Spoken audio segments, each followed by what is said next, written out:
Hey everyone, Bill Corbett here with Port City Living. I hope you're well. Happy New Year. I've been away for a while. I'm sorry I haven't put any major content out on my channel in a while. It was a busy holiday season, but I am back and I am here to bring you some great content for 2024.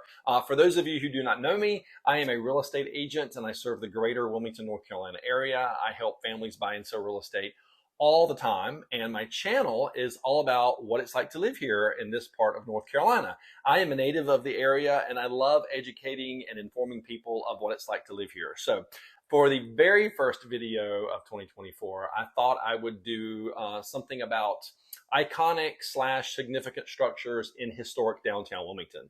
Now, if you visited here or you live here, what do you think of when you think of downtown Wilmington? What particular buildings or structures come to mind? Well, I would love to hear from you on that. I'm going to give you mine. And also, if you haven't considered subscribing, please do so. So let's jump right in, shall we? So the very first structure I want to talk about, and I'm super excited about it because this is one of my favorite places in Wilmington. I've been into it a couple of times.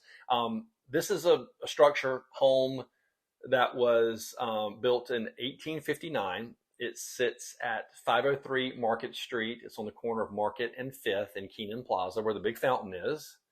And it is our famous Bellamy Mansion. And I don't think anybody would disagree with me saying that this is probably one of the most iconic structures in Wilmington. It's definitely the backdrop for what I think of when I think of historic downtown Wilmington. This property, as I said, was built in from 1859 to 1861 for Dr. John D. Bellamy and his wife Eliza and their 10 children. So they had a big family. This house was designed by James F. Post, who was very famous in Wilmington for doing lots and lots of buildings and architecture in this town. It's a mix of neoclassical styles like Greek Revival and Italianate. It's probably one of the best examples of pre-Civil War architecture that we have. It's simply stunning. The day that I was there, they were doing a little bit of work on the outside, so that's why you see the scaffolding. But it takes constant effort to keep this property up, as big as it is, and as glorious as it is. It has had its shares of ups and downs over the years. It was actually overtaken during the Civil War and used as headquarters at some point, so I can imagine that it probably took a beating during that. In 1972, there was a massive fire that broke out and we almost lost it. But she rallied. She's still here, and it's been restored back to her natural beauty, and she is simply stunning. Today, it's a museum, and you can tour it, and I highly recommend that you do. This is an amazing structure that we still have in Wilmington, and it is totally cherished. As a side note, the property next door at 509 Market Street was a home built by Robert Rankin Bellamy, the son of the Bellamys. And in 1895, he built this amazing Victorian structure there, a Victorian home, and quite fascinating. And then in the early 1980s, it unfortunately caught on fire and it burned to the ground, and we lost it. But and we've lost so many properties in Wilmington over the years, but we still have the amazing Bellamy Mansion, and it is very, very cherished and loved in this community. So the next structure that I think of, and I think of an iconic property in Wilmington, would be our City Hall / Thalian Hall. Now, City Hall is at 102 North 3rd Street, and Thalian Hall is at 310 Chestnut Street, and they're attached to each other, but Thalian is like a wing off the back of City Hall. This structure was built in 1858. It's a classical revival, late Victorian style structure. It's quite impressive. It's got the Terra style, I'm reading this from what I gathered off the internet, Terra style Corinthian portico that sticks out. So it's like a big porch, if you will, with the big steps that go up front. Quite impressive. I have been into the City Hall portion, and it is very stunning on the inside. But I will have to say that the most stunning part of this structure would be Thalian Hall, which is quite impressive. And I had read somewhere a while back where at some point in time, this entire structure was in fear of the wrecking ball, was going to be torn down. But thank God it didn't, and we still have it. Now, Thalian Hall was designed by John Montague Trimble. He was very important in history for designing these awesome theaters across the United States. This is the only one of its kind that he designed left. So that's quite significant. If you haven't been into Thalian to see a production, I highly recommend you do it. It's just like stepping back in time. They renovated it several years ago, and it is simply stunning on the inside. There have been some very famous people that have performed on that stage. including yours truly. When I was a wee thing, I was asked to be in a variety show when I was a dancer, and I got to perform on that. But all of my friends out there are rolling their eyes right now, I know. But this structure is quite massive and quite beautiful, and it's definitely another part of our iconic structures in Wilmington, North Carolina. So just next door to City Hall / Thalian Hall is New Hanover County's courthouse. Now, the original portion, it sits on 3rd Street, but the address is actually 316 Princess Street. Not exactly sure why that's the case. But this particular structure is a Romanesque revival style, and it's one of the few of its kind that's left standing. So that's pretty awesome. It was designed by Alfred Eichberg, and it was built in 1892. And it is absolutely just beautiful. The red brick, the turrets, the clock tower in the center. The second portion right behind it was an annex that was added on in 1925. It looks completely different, but it's still stunning in its own self. And then the very back portion, which would be on the corner of Princess and 4th, is a much newer version. And from what I understand, that's where most of the courtroom action takes place. And I don't know what year that particular part of the building was built. I want to say probably the 50s or the 60s, because that's the way it looks from the outside. But this courthouse takes up that whole side of the block, but it's quite massive and quite beautiful. I have never been into the original courthouse. I've only seen pictures of it. If you Google New Hanover County Courthouse, you can definitely find some pictures of the inside. It looks quite amazing, and I would love to be able to go into it one day. But this particular property, since there's not many of them left standing by this particular designer, it is quite valued, and you should definitely don't miss it when you walk. You can't miss it, but don't miss it when you walk by it. So now we're going to take a quick little stroll down to 2 Princess Street. This building actually, to me, sits on Water Street, so I'm not exactly sure how it got to 2 Princess, but anyway, that's the address. This is the federal building, courthouse building / customs house. Now, from the research that I found, this particular property has been through many renditions of buildings for a custom house and other various things. This particular structure that's there today was built between 1916 and 1919. It was designed by James A. Wetmore. It's a 3-story classical revival building that's covered in sandstone, so it's quite strong and bold and beautiful. And during those times when it was being built, it only cost $500,000, believe it or not. It is named the Alton Lennon Building. Alton Lennon was a congressman here in North Carolina from 1906 to 1986.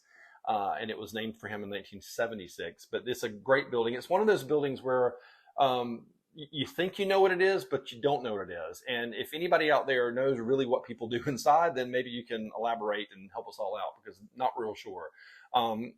Up the steps, there's a patio area that you can go and kind of take a rest if you want to and hang out. There's a fountain up there. The day I shot this, the fountain was not working, unfortunately, but it's quite lovely. And Julia Lester Dillon is the one that originally created the landscape up there. And she was quoted saying, "The patio as a whole will have a beauty and charm seldom found in connection to public buildings." And I thought that was pretty cool. So the federal building, massive structure sitting right on Water Street, looks right over the Cape Fear River. Very big part of our history in downtown Wilmington. Alrighty, so the next structure is probably not iconic. I don't think anybody would ever think about this home or this structure in Wilmington, really. But the reason it's on my list is because it is very significant. It is the oldest house in Wilmington. It was built in 1738. She's old. That's 285 years old? That's crazy. Wilmington was incorporated in 1739, so that's pretty old. It's a Georgian-style home. It was built for Edward Mitchell. He was a carpenter, a planter, and he was actually from Charleston, South Carolina. It's at 102 Orange Street, and from the research I found, it's pretty much the way it was when it was built. I did find some information about there being like a metal balcony that kind of wrapped around the front of the house or whatever. At some point that was taken off, but she still looks exactly the way she did in 1739, I'm assuming. So it's pretty awesome. Pretty awesome that we have this structure that's still standing in Wilmington. The next one I want to talk about is also significant, maybe not necessarily iconic when you think of historic downtown Wilmington. But this property sits at 400 South Front Street. It is called the Governor Dudley Mansion. And the reason why it's significant is because it was built for Edward Bishop Dudley, and he was the very first governor elected in North Carolina by a vote. That's pretty significant and pretty awesome. This home is 12,471 square feet, so it's quite large. It overlooks, the overlook where it's built looks over onto the Cape Fear River, so it's got stunning views of the river, and the Cape Fear Memorial Bridge is right there. This home was built in 1825, and it passed hands a couple of times.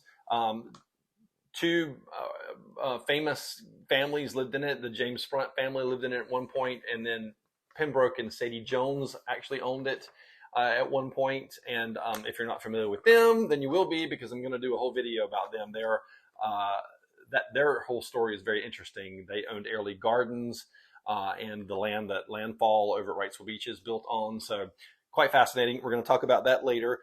This home actually sold in April of 2021 for $2 million. So quite impressive. And as you can see here, it's I don't want to say plain, but it's sort of plain compared to what other renditions of the house have been in the past. You can see here that at one point there was this large portico that was on the front of the house, and it was taken down. I want to say I even read somewhere where that portico came and went several times, but I could be making that up. If anybody knows about that, you can educate me on that as well. Okay, the last one on my list would be another iconic, I think just as iconic as the Bellamy Mansion, and that would be the Cape Fear Memorial Bridge. This bridge was created to connect Brunswick and New Hanover County together. It started construction in 1967. It ended in 1969, the year that I was born. So this structure is 54 years old. She's an old girl. It's 3,033 feet long. It's a vertical lift bridge. So the center portion of the bridge lifts up and it allows the ships to come into port. It's been through many rehabs in its lifetime. Just recently in 2019, I think they did a $15 million rehab, which is what I discovered by my research. There have been studies done to see about replacing the bridge and maybe even relocating it. That's been a big topic in Wilmington for quite a while now. Maybe creating some kind of sky bridge so that it doesn't have to open and the ships can just go underneath it. But from what I gather, the studies have determined that it's going to cost upwards of $400 million to replace the bridge. So I think that's on hold for right now, from what I can gather. But this bridge is so iconic to Wilmington. It's the backdrop of Wilmington. When you're downtown walking the waterfront, you can see it. It's so massive, and it's just part of our day-to-day life in Wilmington. And for those of you who aren't familiar with the area, that is not the only connection back and forth. So when they are working on the bridge, which they're doing right now, as a matter of fact, there are lane closures, which causes things to back up. People get rerouted down 421 into our North Bridge, which is called the Isabel Holmes Bridge, and people can still get into Wilmington. So there's still a way to get over there. It's just not across the big bridge. It's really kind of funny. I like to call the Isabel Holmes Bridge the Katie Holmes Bridge because Katie Holmes used to live here when she filmed Dawson's Creek, so I think that's kind of funny. So those are my list of iconic places. Now you're probably asking yourself, why didn't Bill say anything about USS North Carolina Battleship? It is very iconic, and it sits right across the street, across the river from historic downtown Wilmington. But that's because it's going to get its own video coming this year. And shouldn't it? It's a very iconic structure. We're going to go tour it. We're going to talk about it. We're going to show you what it looks like from the fantail to look across and see all of downtown Wilmington. So look for that coming very soon. Okay, so that is my list of significant and iconic places in historic downtown Wilmington. Do you agree? Disagree? I would love to hear your feedback. And if you want to dive a little deeper into each of these places, all the links are down below. Oh, and before I go, I want to let you know that I am starting a new project for 2024. Yes, I am now hosting a podcast called Port City Living. I'm hosting it with my good friend Brad Brown of Atlantic Bay Mortgage, and we sit around and talk about life in Wilmington, North Carolina. We have a lot of fun. We bring you a lot of fun facts, and I think you'll find it very interesting. So check us out on Spotify, SoundCloud, and Apple Podcasts. I'm Bill Corbett with Port City Living. Thank you so much for tuning in. Greatly appreciated. And remember, be kind to one another. It's not that complicated. And if someone doesn't have a smile, then give them yours.